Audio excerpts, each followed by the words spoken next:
Good evening and welcome to Doordarshan Kendra Kohima. I am Vimasana with the news. First, the headlines. Prime Minister Narendra Modi launches Gyan Bharatam portal, a dedicated digital platform aimed at accelerating manuscript digitization, preservation and public access.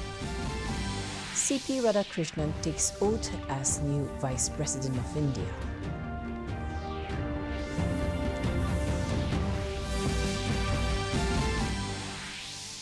Prime Minister Narendra Modi to launch development projects worth over Rs 71,000 crore during 3-day visit to 5 states. And Kohima District Administration, in collaboration with Kohima Press Club, organized a one-day workshop on National Clean Air Program. And now the details.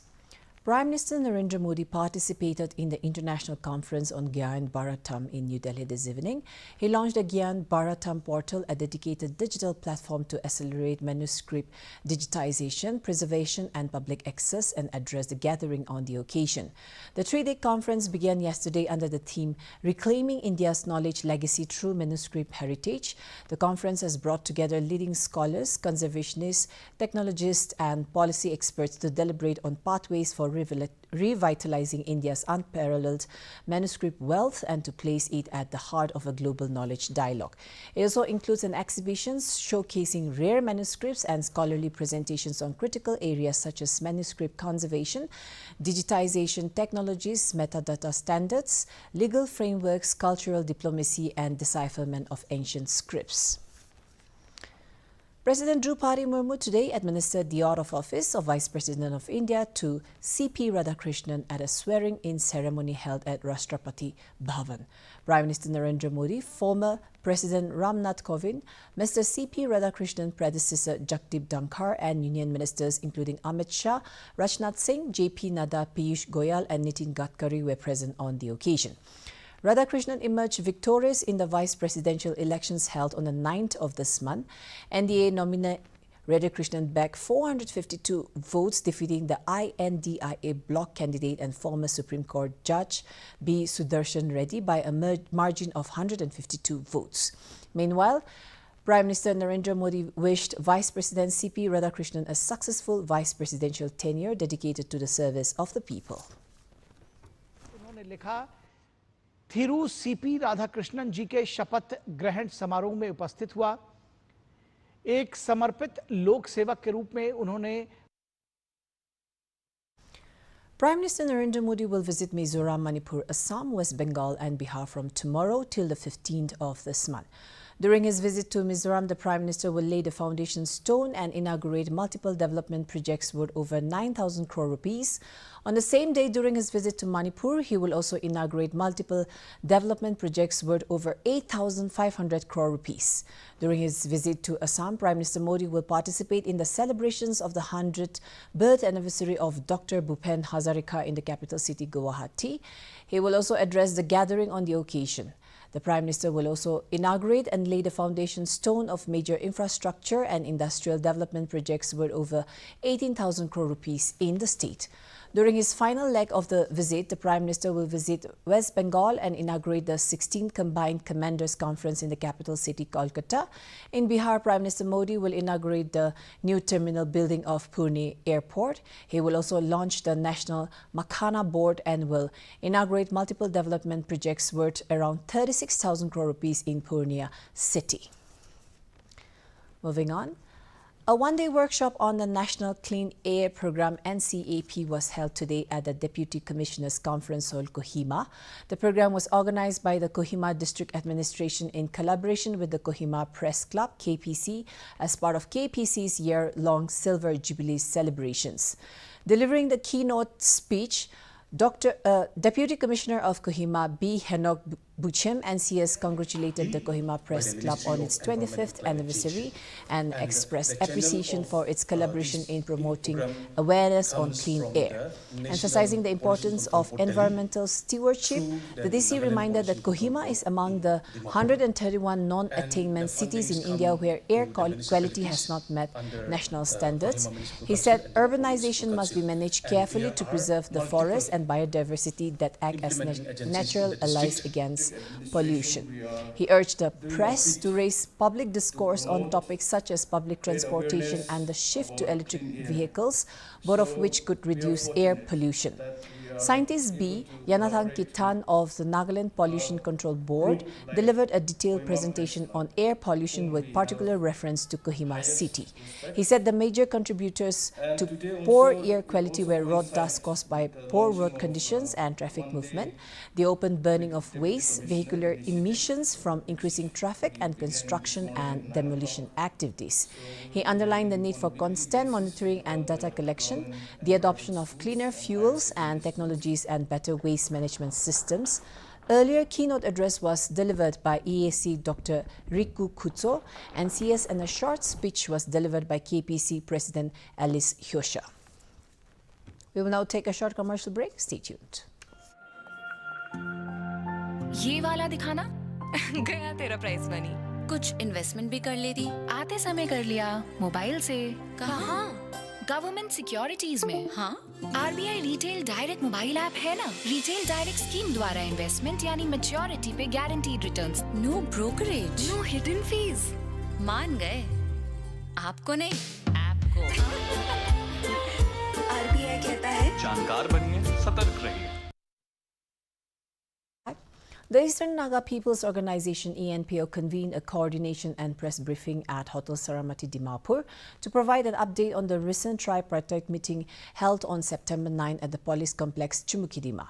Addressing media persons, ENPO President Chimak Chang stated that the tripartite discussion involving the ENPO, the Ministry of Home Affairs and the Nagaland state government concluded with a consensus to formulate a comprehensive draft as part of the ongoing negotiation process.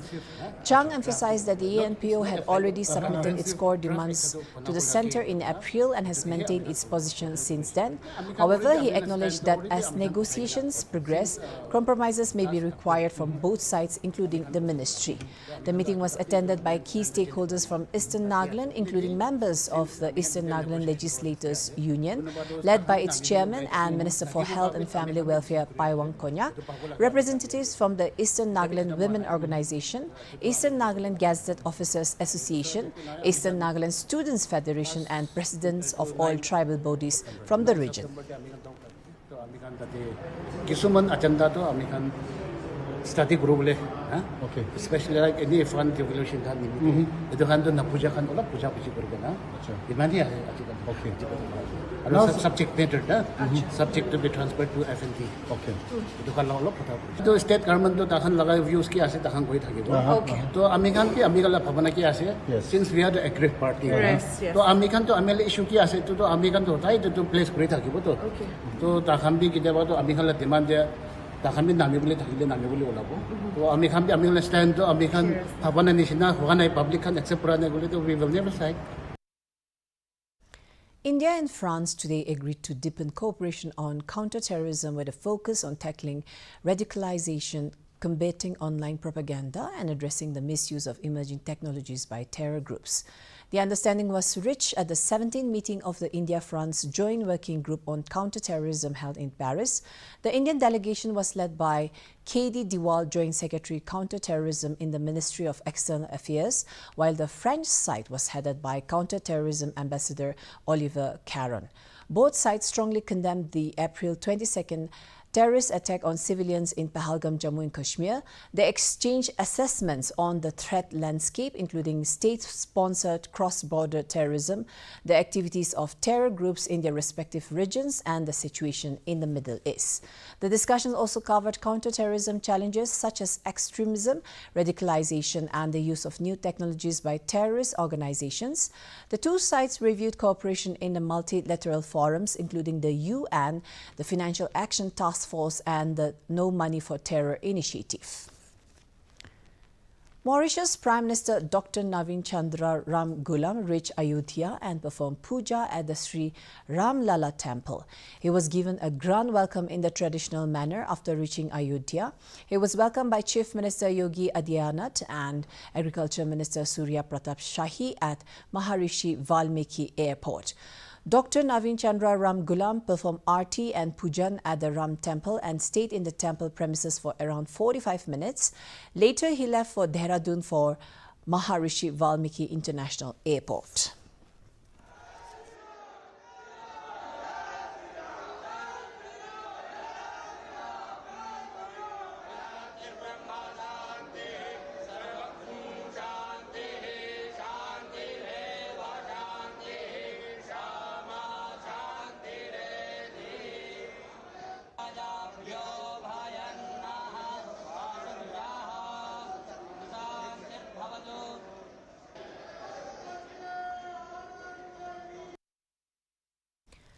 The Delhi High Court premises was evacuated today after an email threat warned of a blast in the judge chamber shortly after midday Islamic prayers, prompting immediate security measures including deployment of a bomb detection and disposal squad.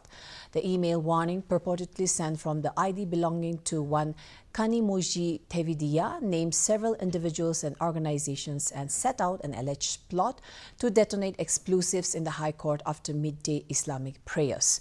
The message claimed links between a man from the minority community, Pakistan's ISI cells in Coimbatore, and a plan to recreate the 1998 blast, and it explicitly referred to an imminent device in the judge chamber. यानी courts को स्थगित कर दिया गया था, जो तमाम courts सुनवाई करती हैं। ईमेल में जजेस के कमरे और कोर्ट परिसर में 3 बम होने की सूचना दी गई थी। Talks between Gen Z representatives, Nepali Army Chief Ashik Raj Sigdel and President of Nepal Ramchandra Paudel for appointing the Prime Minister of an interim government failed to reach to an agreement even after 2 days. Last night, the President and Speaker Devraj Ghimre met and stressed that in the current situation, solutions may be explored within the ambit of the Constitution. The discussion on whether or not to dissolve the parliament failed to reach a consensus. Nepal tries to settle down on the 5th day of the Gen Z protests. Till 11 a.m., the curfew was eased in Kathmandu Valley for people to use essential services. Curfew has been imposed until 6 a.m. on September 13th in the valley. Public buses have started operating from the new bus park in Kathmandu today, allowing stranded passengers to reach their destination. मानी जा रही है। प्रधानमंत्री पद की race में सुशीला कार्की सहित कई नाम सुर्खियों में हैं। इस बीच सबसे अधिक संवेदनशील जिलों में काठमांडू, ललितपुर और भक्तपुर में आज भी निषेधाज्ञा और कर्फ्यू जारी रहेगा। वहीं देश विदेश सभी जगहों से नेपाल के युवाओं से शांति बनाए रखने की अपील की जा रही है। हालांकि गुरुवार को किसी बड़े हिंसक घटना की सूचना नहीं मिली, जिसके बाद अनुमान लगाया जा रहा है कि नेपाल जल्द वापस शांति की राह पर लौटेगा। We will now look at the weather report from the district headquarters of Nagaland. Kohima today recorded a maximum temperature of 25 degrees Celsius and a minimum temperature of 20 degrees Celsius, while Dimapur had a maximum temperature of 32 degrees Celsius and a minimum temperature of 25 degrees Celsius. Wokha experienced a maximum temperature of 29 degrees Celsius and a minimum temperature of 22 degrees Celsius. Mokokchung had a maximum temperature of 27 degrees Celsius and a minimum temperature of 21 degrees Celsius. Mon had a maximum temperature of 29 degrees Celsius and a minimum temperature of 23 degrees Celsius. Towards the east, Twinsang had a maximum temperature of 23 degrees Celsius and a minimum temperature of 17 degrees Celsius. Zinabuto had a maximum temperature of 25 degrees Celsius and a minimum temperature of 19 degrees Celsius. Phak had a maximum temperature of 24 degrees Celsius and a minimum temperature of 17 degrees Celsius. That's all for the weather report. And before we close, a recap of the main points. Prime Minister Narendra Modi launches Gyan Bharatam portal, a dedicated digital platform aimed at accelerating manuscript digitization, preservation and public access. C.P. Radhakrishnan takes oath as new Vice President of India.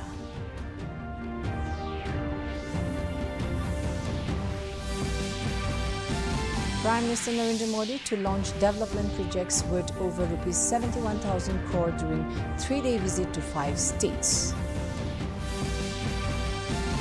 And Kohima District Administration, in collaboration with Kohima Press Club, organizes a one-day workshop on National Clean Air Program.